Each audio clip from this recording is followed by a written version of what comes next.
hikmah lain yang menanti adalah penegakan HAM, dan kasus HAM yang masih menjadi misteri adalah tragedi 1965.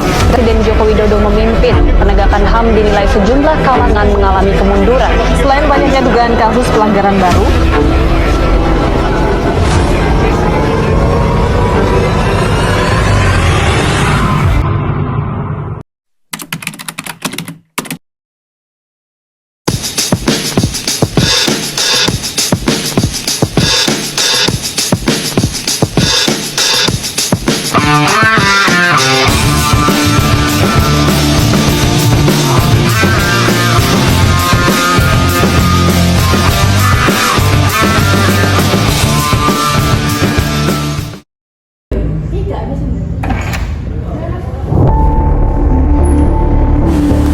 Pada ruang rapat sederhana di kantor organisasi HAM, para tokoh berkumpul untuk membahas kasus pelanggaran HAM di sebuah desa akibat penggusuran ilegal.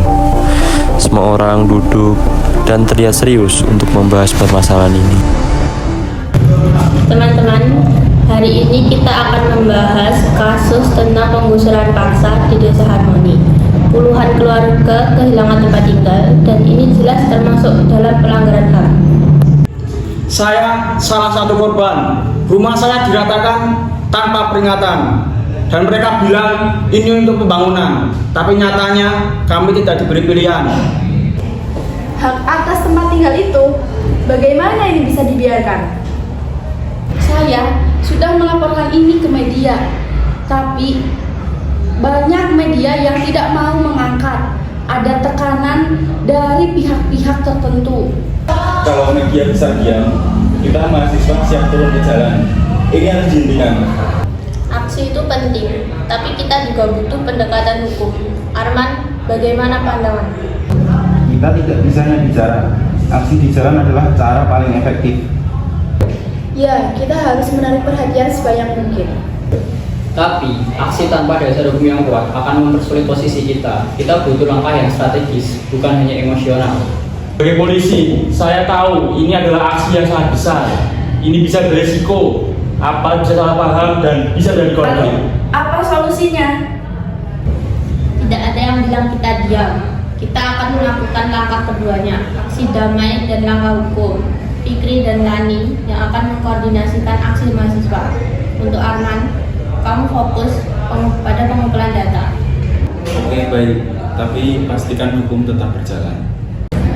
Baik, kita semua menginginkan hal yang sama, yaitu keadilan.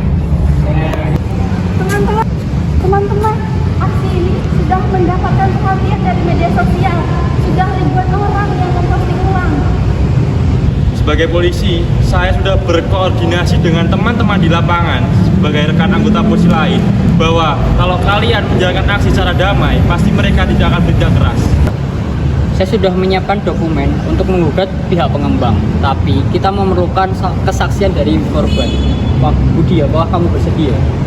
Saya bersedia, tapi saya takut. Saya dan keluarga saya diancam. Keberanianmu akan membawa perubahan, Budi. Kami semua di sini untuk mendukung.